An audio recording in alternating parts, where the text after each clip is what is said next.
Okay, so this week we're going to talk about rights. We talked about freedom last week, or we got to freedom. But we didn't really get through all the things I wanted to talk about freedom. In particular, we didn't really get into coercion, which leads nicely into a discussion of rights. So basically what I'm going to end up saying today is that to make sense of freedom well, so you'll remember we started talking about efficiency, and it turned out that that was too thin of a standard to kind of serve really the political goals that we wanted. So then we went on to something a little bit thicker, namely harm. But that also had its problems, and it led to questions about freedom, which is what we talked about last week. What we're going to find this week is that freedom, as we started to talk about at the end of last week, also has some questions revolving around it. And really it's going to lead us into a notion of rights. We're going to have to make sense of freedom in some sense by thinking about rights. Okay. Before we get into that, I want to talk about a topic related to freedom that we didn't get into last time, which is coercion. So remember I talked about threats and offers last time as ways to kind of interact with people's freedom. Well, coercion is based primarily on threats. It's not usually about stopping someone from doing something in the sense that we talked about last week, but it's about a threat or a way of changing someone's options in such a way to make certain things more valuable than others. So, as I said last week, there's a lot of times where we might think that threats actually don't restrict liberty. So Hobbes thought this. But they may still be coercive in some sense. So what is coercion? Well, a good way to think of it is it's kind of a slippery notion. Like there's a lot of different ways of thinking about coercion. But the best way to probably think about it in the most simple way is that coercion is going to make certain options less attractive or less eligible. So a threat can do this. It can say, if you do this thing, I'm going to respond violently. And you think, well, you're not actually stopping me from doing it, but you're making that thing, that option, a lot less attractive if I think that there might be violence as a result. The problem, though, and we mentioned this last week, was that there seems to be this symmetry with coercion, too, between threats and offers. That is, if you make some options less attractive, you can do that by either upping the value of the alternative or making the thing that you don't want someone to do very costly. So you can either threaten someone or you can offer them to do something else, right? So I can say, you know, give me your money or I'm going to shoot you. That's a threat.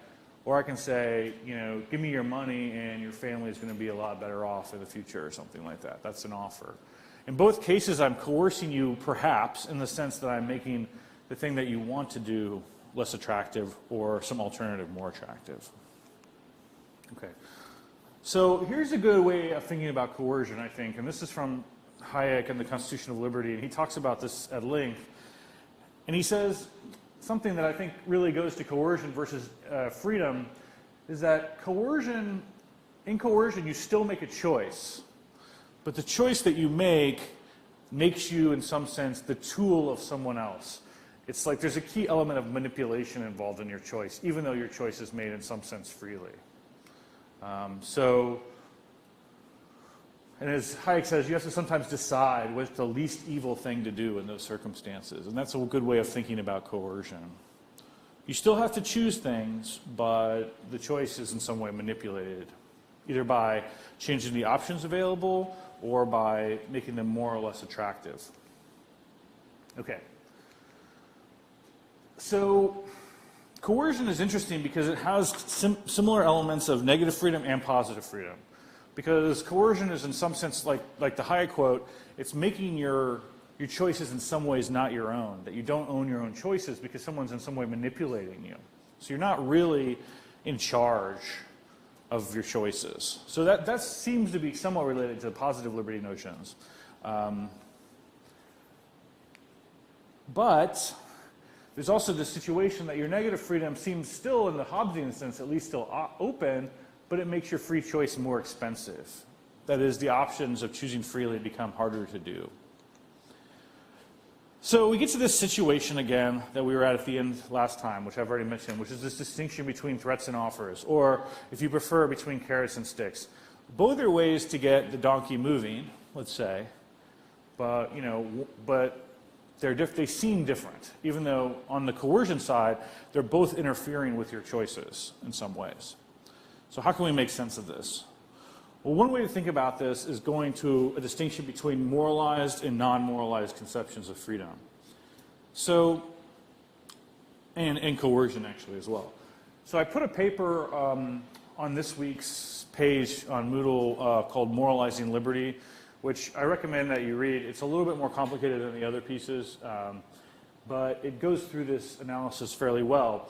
But the basic idea is that we can distinguish between two kinds of dimensions of freedom. So we've already talked about this positive and negative dimension, which I think, if not clear on, at least a lot of people have thought about things these ways, and this is what we talked about last week. But there's also this moralized and non-moralized dimension. What do I mean by that? I mean, and moralized is that there's a distinction, say, between liberty and license in a moralized notion. That is, there's some things that you are at liberty to do already, kind of like in the moral background, and there's some things that you're not at liberty to do. So, for instance, you might think that I'm not, like we talked about this last time, if you make a law restricting, say, robbery or rape or something, you might think, well, that doesn't restrict my freedom at all because I wasn't actually ever, able to do that. I never had the liberty to do those things. Those things are all wrong. If you think that, well, then that's closer to a moralized conception of freedom. A non-moralized conception is more like the Hobbesian notion or like the pure coercion case, where any kind of restriction of your opportunities or options is a reduction of your freedom. Now, this is a conceptual distinction, okay? And the lines that I'm saying here, that if you stop me from murdering you, the non-moralized conception would say, you've reduced my freedom as a murderer, okay? The moralized conception would say, you haven't reduced my freedom, most likely, because I was never at liberty to murder you in the first place, okay? So it's a conceptual distinction about what freedom is and how we analyze freedom. Now, within that, we can make sense of a couple different notions of freedom. So if you think about the positive conception of freedom and a moralized notion, you get something like an idea of autonomy. It is doing the types of things, it's being self-legislating, and a kind of based on reason. And this is kind of what we talked about last week. This is most positive freedom views are something like this. The non-moralized conception of positive liberty is more like just having the ability to do stuff, or the capabilities to do things, right? Regardless of what those things may or may not be. So sometimes these are put together, but they should probably be separated. It's a little easier to see the non-moralized and moralized negative freedom. So the negative notion of moralized liberty is going to involve things like rights. So that's what we're talking about this today. The rights are going to define what we have liberty to do, or what we're rightfully able to do, and according to our freedom. And as long as we're acting within our rights, we're acting freely. If our freedom is restricted, but in ways that don't interfere with our rights, then our freedom hasn't been restricted. That's the notion there.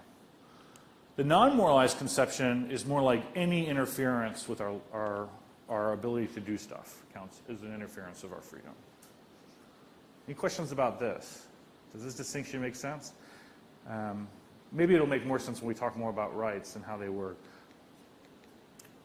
So this leads us directly to an idea of rights. Why do we want rights? Well, there's a lot of reasons, but on conceptual grounds that I'm talking about here, they allow us to distinguish between threats and offers and between liberty and license. Why? Well, I'll talk more about this in a second, but if you think this way, then rights can actually become a primitive unit of political analysis, as I put it here. What does that mean? It means once we understand what rights we have, we can then make sense of the freedoms that we have, if we have a moralized conception of freedom, and then we can generate ideas like harm, and then apply ideas like efficiency. So the idea here is one possible starting point for thinking about politics as a whole is thinking about rights, because then we can make sense of these other notions, perhaps. Now, there'll be questions about rights, foundational questions about rights, but that's one advantage. So along this view is that freedom will end up being acting without having one's rights interfered with. So doing everything that I'm rightfully able to do. And harm is going to be defined as certain kinds of rights violations. So remember we talked about this when we talked about harm. there's certain kinds of things that you might think as being costly or hurting you or something like that, but that might not actually be harms. So if you're a bigot, for instance, you might prefer to live in a neighborhood without some ethnic group in it, right? The question is that a legitimate harm or not? Well, maybe one way to know that is to think about whether someone's rights have been violated. And then we can also think about efficiency as being importantly constrained by rights. So remember, one of the problems with efficiency is it led too many options to be available. And some of these options seem kind of morally or in terms of some sense better than others. Well, rights can help us understand efficiency a little bit more. Okay. So one way to think about this is in terms of two cases. So the first case we'll call punch. So Sam tells Charles that he'll punch him in the face unless Charles drives him from Clayton to Caulfield. Okay, that's one case. Second case is pay, where Sam offers Charles $50 to drive him from Clayton to Caulfield. Now, does anyone think there's a difference between these two cases in terms of which one seems morally better, punch or pay? It's a rhetorical question, but I think most people will say pay, okay? I think this is true. We could give you a lot of cases like this. And so what this is meant to show is, in some sense, there does seem to be a pretty intuitive difference between making a threat, so the punch case, and making an offer, the pay case, even though if we don't distinguish between the rights that are available, they look both like coercion or both like interferences with freedom. Because in both cases, Sam is getting Charles to do something that he probably wouldn't have otherwise done, namely go from Clayton to Caulfield. Okay. So the question we can ask in cases like that is, what are the relevant rights? Most of us think that Charles is perfectly within his rights to offer money that he has legitimately acquired, and as long as he's able to drive and do a variety of other things, this is a perfectly legitimate offer within both of their rights. It doesn't interfere with anyone's rights. On the other hand, this is a threat to do something that clearly will violate his rights, namely punching him. Now, we haven't defined what people's rights are or anything like that, but just on an intuitive basis, that seems like something reasonable to say. Okay. So then we have to ask these two further questions, namely, what are rights?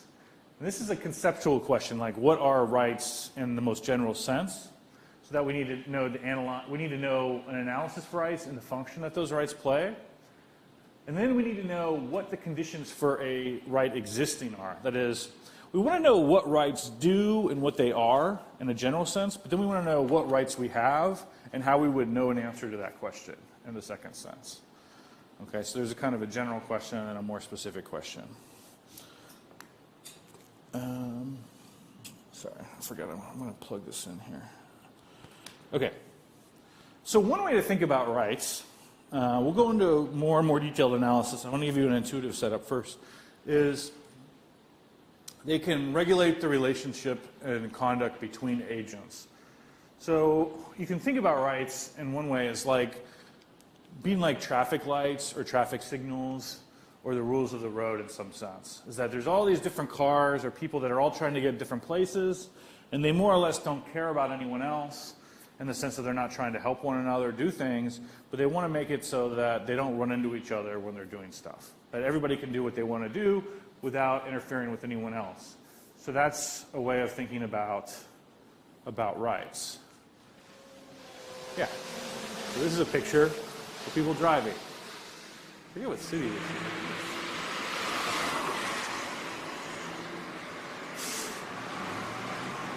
But it's a big city. And, you know, in any city like Melbourne or any other city, you're going to have hundreds of thousands or millions of people going around. And the fact that they're able to do this in a fairly coordinated manner is only because there's very simple but specific rules that govern their interaction. Stoplights, whatever else. Sometimes it's not the case. Sweden decides to switch from left to right. It has nothing to do with politics, you understand, but it's quite important if you plan to drive. Swedish motorists, accustomed to left side of the road driving, join the growing trend throughout Europe to cross over to right side traffic flow.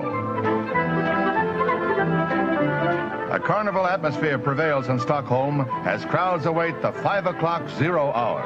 Police were aided by some 150,000 traffic leaders who kept reminding drivers to move to the right. Temporary speed limits help the smooth changeover. Even television cameras showed home viewers how orderly the switch was accomplished. Sweden's decision leaves Iceland, Ireland, and Britain the only European country still driving on the left. Okay, so that was actually a pretty orderly example of a kind of wholesale change of these rules.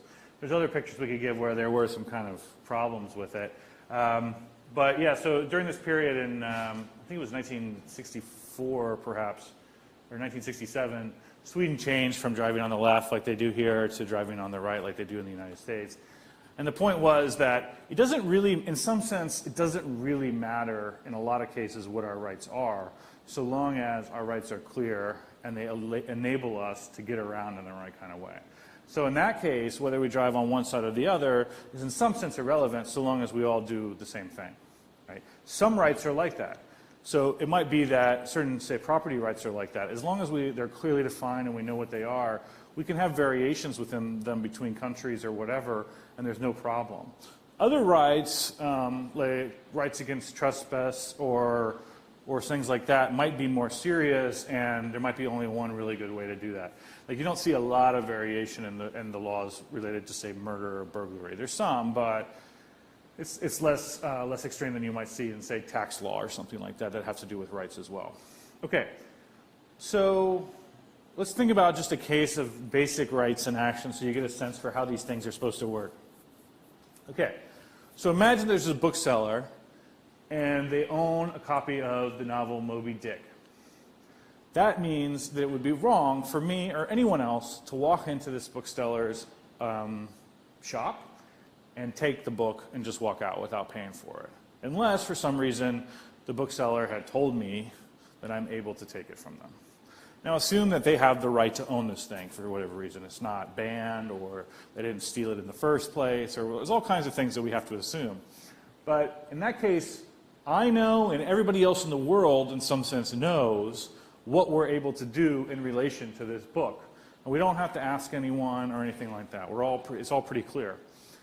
Now, if I pay the bookseller for the book, which is permissible, let's say, because I have the money legitimately, and I pay the right amount of money, then I can now own the book, in which case it would be wrong for the bookseller to try to take it back, or anyone else.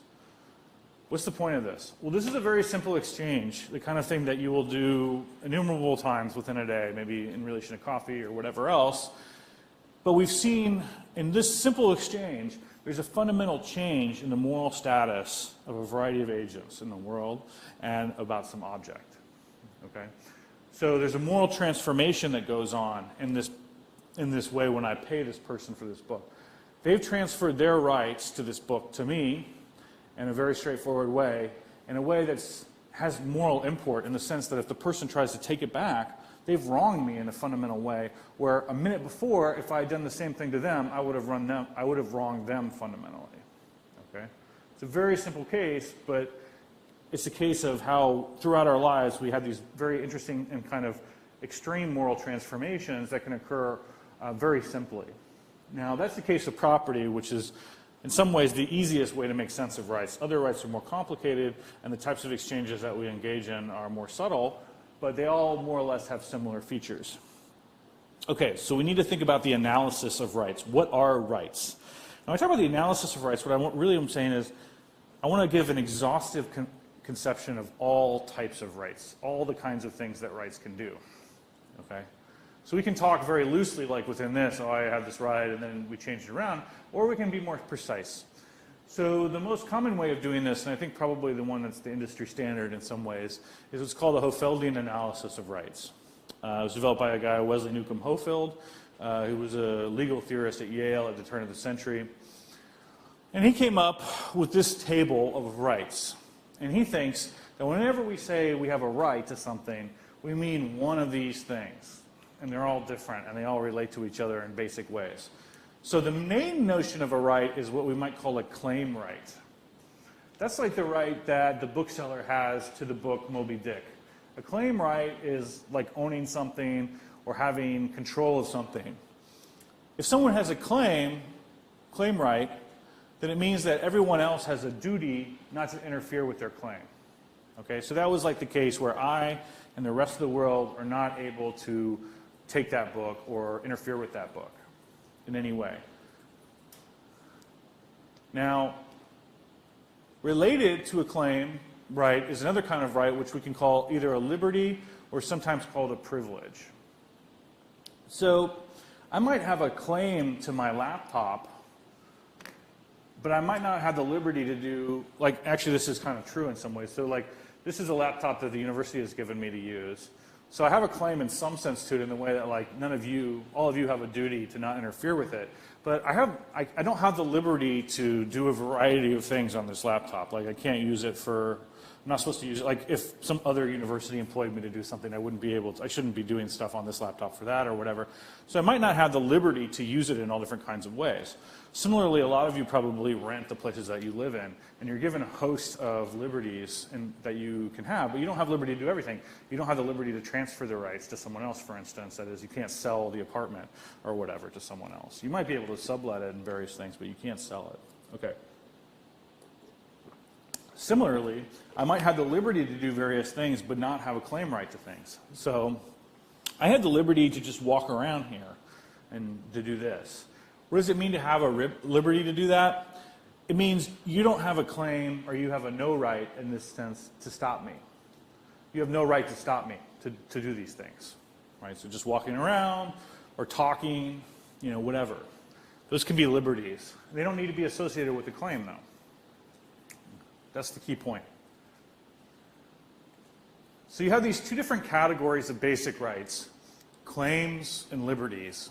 And then you have these two different categories of relationships between the rights. The duty, which is an obligation not to interfere with the claim, and then a no right to stop someone from exercising their liberty.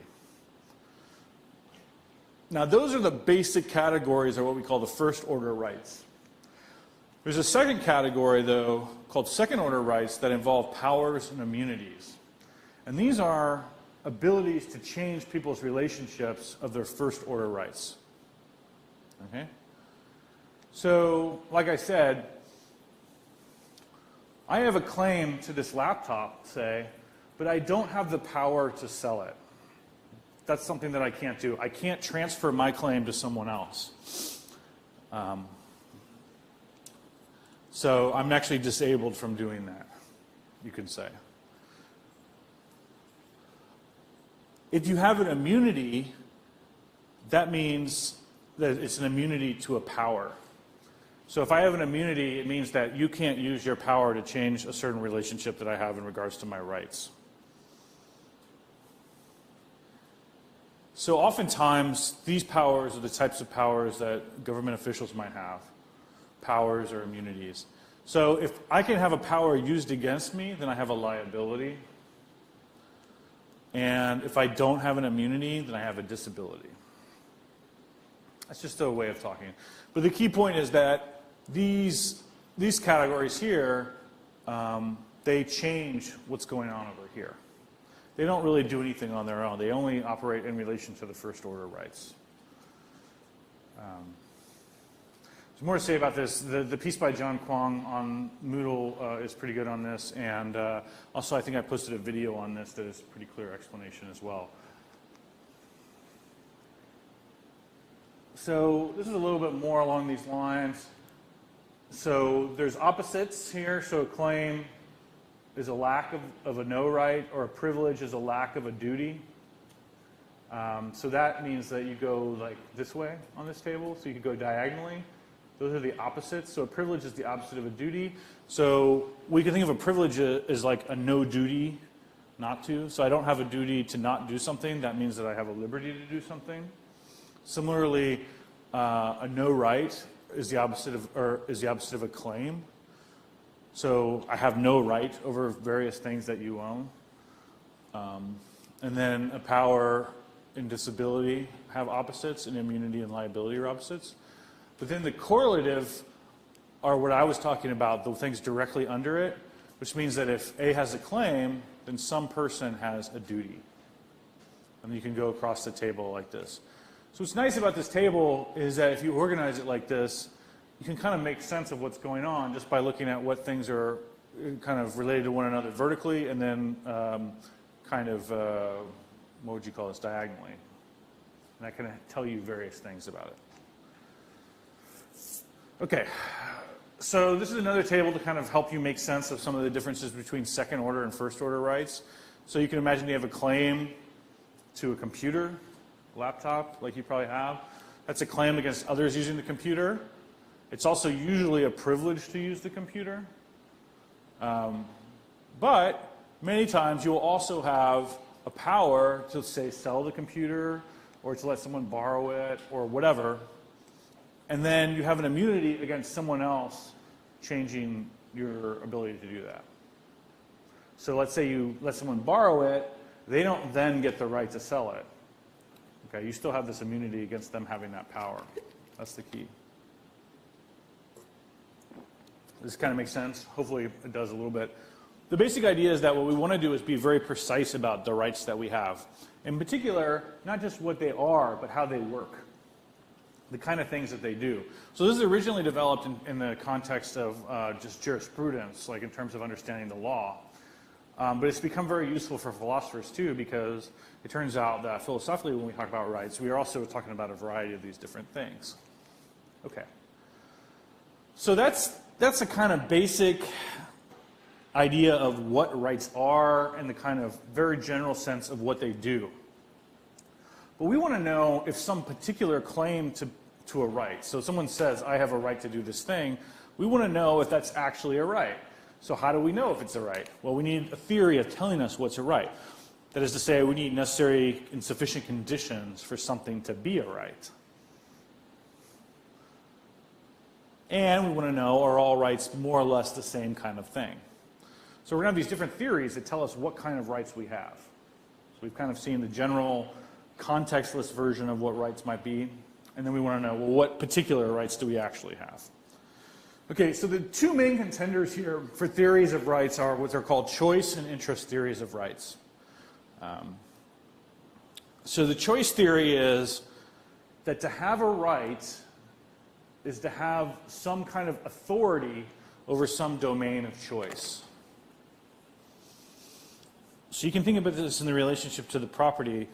Choice theories makes a lot of sense when we're talking about property, definitely, because the idea of having property is that, in some sense, you have authority over that property, right? As Hart says, you're a small-scale sovereign in some ways when you have a right in that case, over a domain of choice, whatever that may be. Or you can think of the rights that you have to your body as being like this pretty clearly. So you can decide, say, who operates on you or whether or not you want to have sex or kiss or interact or something with someone. That's the domain of choice. You have the authority over that domain. So a lot of times when we think about choice theories, consent is very important to the rights, because that's what we're really talking about when we're talking about choice. You are allowing someone or changing the relationship between you and the thing or you and yourself in relationship to some kind of consent.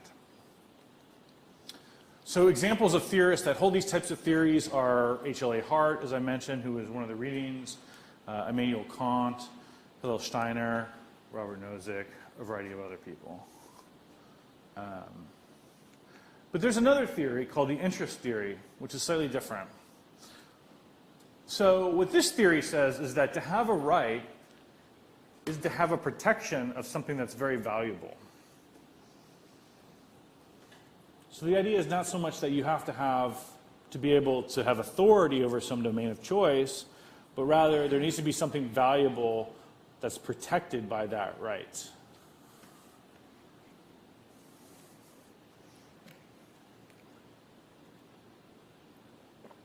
And that valuable thing is usually some kind of interest. So there's some kind of important interest that we're protecting.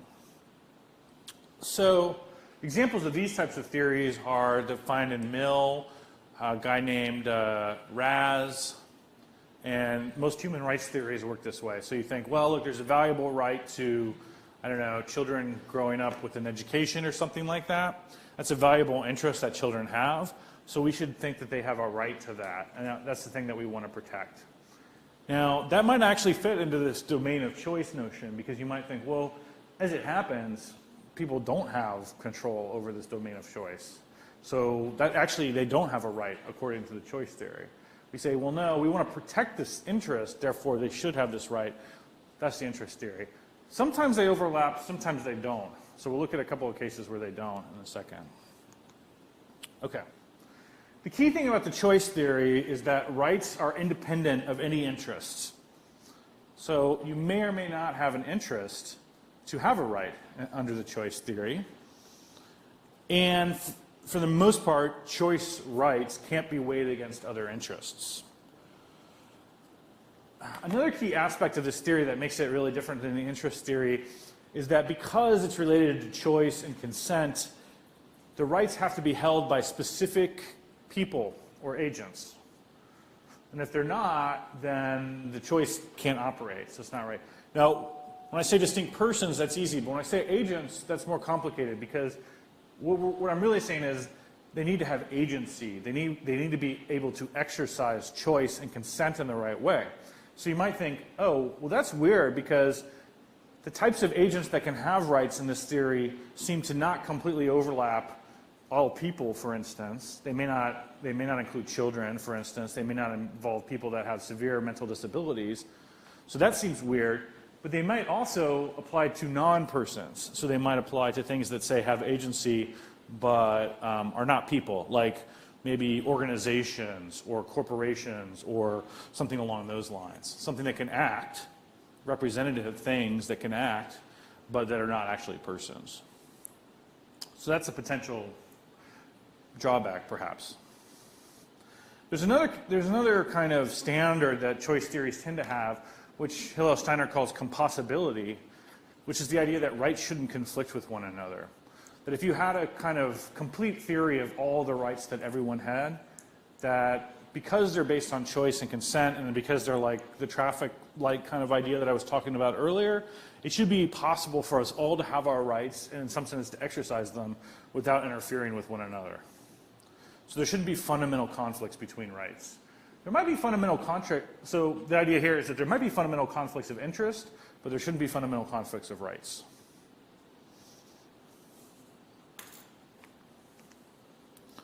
And as I said, another way to think about this is that to have a right is to become, in some sense, this small-scale sovereign, to have authority.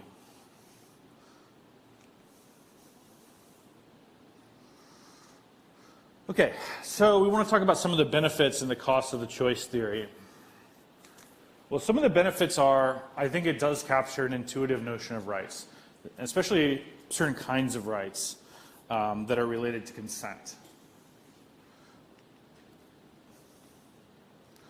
It also leaks the idea of rights to some notion of what I call normative control or agency. What that means is, I think it captures an idea of a rights holder and the relationship between rights and freedom as someone who's able to kind of control some sphere of the world related to their rights.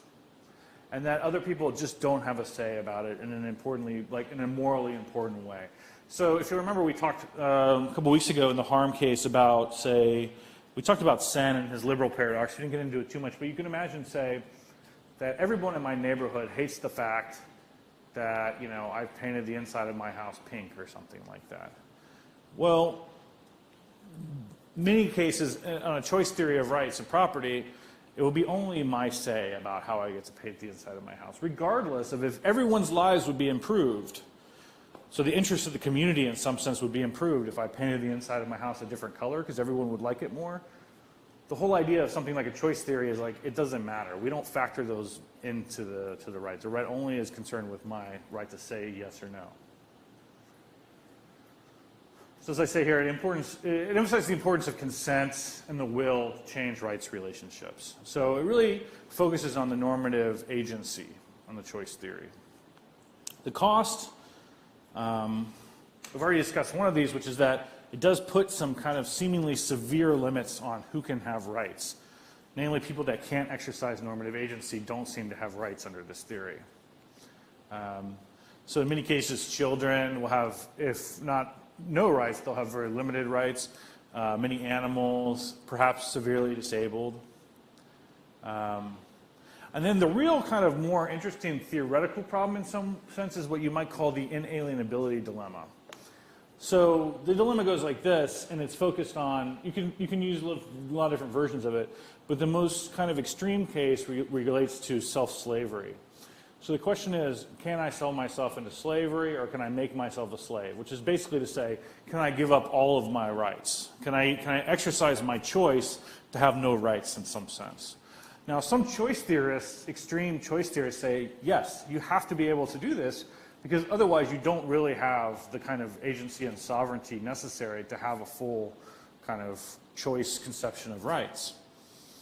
But it also looks like this is somewhat weird to think that you could exercise your rights to lose all of your rights, to become a slave in some sense, to get rid of your normative agency.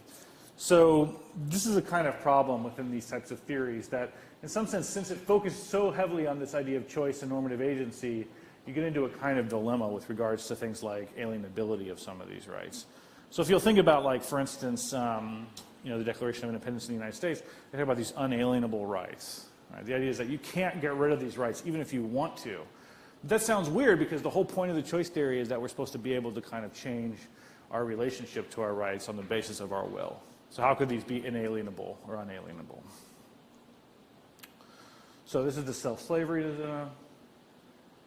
So the dilemma is this: either basic rights like self-ownership, and think about self-ownership as something like your basic core of choice rights to yourself. So either they're inalienable, in which case you can't consent to give them up, or they're alienable, in which case one can choose to give up their basic rights. Neither side of this dilemma seems good for the choice theorist, I think. So some of these problems might lead you into something like the interest theory, which I've already discussed briefly, but let's look at it a little bit more closely. So as I've already said, on this theory, you have a right insofar as there's some valuable interest that needs protecting. Another way to think about this is, instead of rights being related to your normative agency, there are social tools that protect the prerequisites of human welfare. So notice when I talked about the choice theory, I never talked about the welfare-enhancing properties of these rights. In fact, you might have rights to things that you would rather not have them. So like you might think that, well, a lot of my rights to personal freedom or whatever, I might be better off in some sense if I didn't have to make the kinds of choices that the choice theory says I have the right to make. There's no connection, or no obvious connection, between choice theories of rights and welfare. Interest theories are highly connected to theories of welfare, because the whole idea is that these rights are supposed to be there in some sense to help protect the welfare of individuals, but also in some sense of the larger community. So another way to think about this, the bumper sticker version would be, if there's no interest, there's no right. Now, it doesn't mean that every interest has to have a right attached to it, but it does mean the converse, which is to say, if there's no interest, then there can't be a right. It's not true with the choice theory. Remember, as long as you have the choice, as long as you're like the small-scale sovereign, you have the right, regardless of whether there's an interest involved. Okay, so let's look at the costs and benefits of this approach. Benefits, well, we saw with the choice theory, there was an intuitive notion that like choice and consent and normative agency were linked. On this theory, there's an intuitive notion that rights have a particular function and they're supposed to enhance welfare. So another way to think about this, we're supposed to be better off when we have certain rights. That seems reasonable. Like, most people don't think that we're made worse off by getting rights. Most people think that, oh, the more rights we have, the better off we'll be in some sense. So this is supposed to capture that notion in some ways. This also allows people to have rights who don't have as much normative agency as in the choice theory. So, for instance, children or animals might have rights on this theory, or even maybe landscape or something, even though they have no normative agency, insofar as there's a valuable interest that we want to protect. And it also explains, in some sense, why we care about those rights. And the reason is because we care about the people being able to live decent lives or have welfare in important ways. So the rights are attached to the welfare of the particular people or interests that we're protecting, and that seems like a pretty intuitive notion of what rights are supposed to do. Okay, but of course there's going to be some costs associated with this theory as well. So what are the costs? Well, the main cost is that there's going to be conflicts between rights, because our interests can conflict. So unless you have a theory of welfare that specifies all the interests that people and things and animals in the world can have that don't conflict, which is going to be, I think, probably very difficult or impossible, you're going to get conflicts between rights. And then there's this question of, well, how are we going to resolve the conflicts between the rights? It looks like we're going to have to weigh people's interests against each other. And so the rights aren't going to do the work. So the way to think about this is, if that's true, if you have the conflicts between the rights and you have to weigh the interests to evaluate the rights that are determinate in each case, it looks like you're not really doing the kind of traffic light type function that we saw before. Because when we get to a traffic light, we don't have to decide who needs to go more than the next person, right? Like we don't decide, well, I got to go to the, whatever at this time and that kind of thing. No, the light's supposed to decide for us. We don't have to know that information. With this theory, it does capture this intuitive notion about rights being related to welfare, but the conflicts seem to also kind of undermine some of the role that rights are supposed to play. Another way to think about this is to create too many rights. How could we have too many rights? Well, for those of you that have maybe taken some of the human rights classes, that I've taught some of these, one of the problems with these human rights documents is that they just have oftentimes these lists of rights and rights and rights for everything, and it's hard to make sense. Clearly some of these rights are more important than others, but it doesn't tell you what's more important. So it looks like you have to go to the interest. But in that case, are we really talking about the rights anymore, or are we really just talking about theories of welfare? It looks like we're just talking about theories of welfare. Another thing is that interest theories, because they're protecting valuable interests, they may not protect what you think of as personal rights, or we might think of as personal sovereignty rights, over things that might be imprudent or that might actually harm our interests. So it might allow for a more expanded scope to paternalism. So remember we talked about this a little bit in relation to Mill. I can't have a right, well, at least on some kind of more extreme interest theories, I can't really have a right to do something that's bad for me, because it's not in my interest to do it. So that might be a cost. There's another cost, too, which is that, which I'll talk about in a second, is that there might be things that I have a right to, but that I have no interest in. And I'll explain that in a second, too. But first, I just want to kind of highlight that this is like not a great graph, but it's pretty good. It's a little bit old. It's 2008, but it's hard to find great data on this. But basically, so you can think about this. This is an older, but very well used chart on kind of average life evaluation, between 0 being horrible, I'd rather be dead, and 10 being I couldn't be any better. So this is kind of a subjective ranking of happiness or welfare. And this is GDP per capita. And there's a relationship between both life evaluation, GDP per capita, and then the countries. If you look at these countries up here that do better on this line, you can also do a further thing about their political and the freedoms, the rights that are protected. So it looks like there's some very basic relationship between rights and welfare along the lines that the interest theory is suggesting. Yeah. That's self-evaluated here, yeah.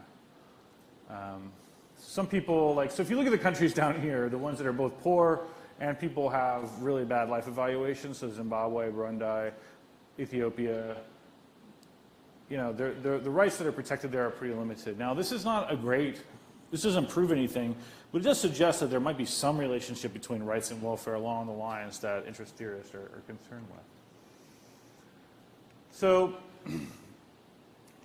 this is something that we would talk about a little bit more in maybe the human rights approach, but the basic idea is that, so these people, Angus Deaton, Nobel Prize winner, 3 or 4 years ago in economics, and then Bill Easterly, they both argued in terms of development and welfare for the world's poorest, that what we should do is protect their negative rights in a choice type of way, basically. And then people like Amartya Sen and Martha Nussbaum have argued that we need to protect the capabilities of people for their welfare, And that's more like interest theory, basically. So I guess what I want to highlight here is, even though if we think that rights and welfare are connected, it's not obvious what kinds of rights. It doesn't just tell us that these are interest theory rights. They could be choice rights as well. We're not sure. So in some ways, both theorists can argue that the rights and welfare are connected, but they just might be connected in different kinds of ways. Okay. Won't talk too much about this, but okay. So I mentioned this earlier too, that the idea that you can have rights conflicts. So I talked about the relationship between rights and welfare and the problem there. But this can lead to weird situations where, in some situation, an act can be both required and prohibited at the same time. And if that's true, it looks like, using the traffic light analogy, that I both have like a green light and a red light at the same time. And if that's true across the board, it looks like rights aren't going to really do the kinds of things. They're going to actually create conflicts rather than solve them. Then there's this question about having rights over things that are not your interest. So one example is I can inherit something that makes me worse off. So imagine that I have this rich relative I didn't know about, and I inherit this, vast country estate, but the tax payments that I would be required to pay and the amount that I would need to keep it up or whatever would actually make me substantially worse off. I don't have the means to do this, so I can have a right here to this estate, but it actually would make me worse off to have this right. So you can make sense of that on the choice theory, because having a right to something is not related to you being better or worse off. But it's hard to make sense of things like this on the interest theory. So it looks like I have no interest in having this estate, but I do have a right over it. Okay. The final thing I want to talk about is, we've talked a little bit about the analysis of rights in general, what they are, different theories of understanding which rights we have, or how to make sense of whether there is a right. But whichever theory we have, and there might be some combination that we want to pick, we need to then know what the distribution of rights are. That is, who has what rights. Okay? So there's different theories that will tell us who has rights in which cases and how we distribute those rights. So Hart, in the paper that I had you read for this week, he talks about an equal basic liberty right. That's one kind of distribution. But what we're going to talk about next week and for the next several weeks is a topic that's often called distributive justice. And sometimes we think about that in terms of distributing wealth primarily, or about social justice. It's one way to think about it, but the kind of more basic notion that's at play here when we're talking about distributive justice and when you're reading Rawls and these things for the next couple of weeks is really what's at stake is distributing rights. Okay, so we're thinking that we're going to have rights that are going to organize our freedom in society and organize notions of harm and everything else, and we want to find a way to distribute those rights in an equitable way. And that's what we're going to talk about starting next week and for the next couple of weeks. Okay, so I'll just leave it there.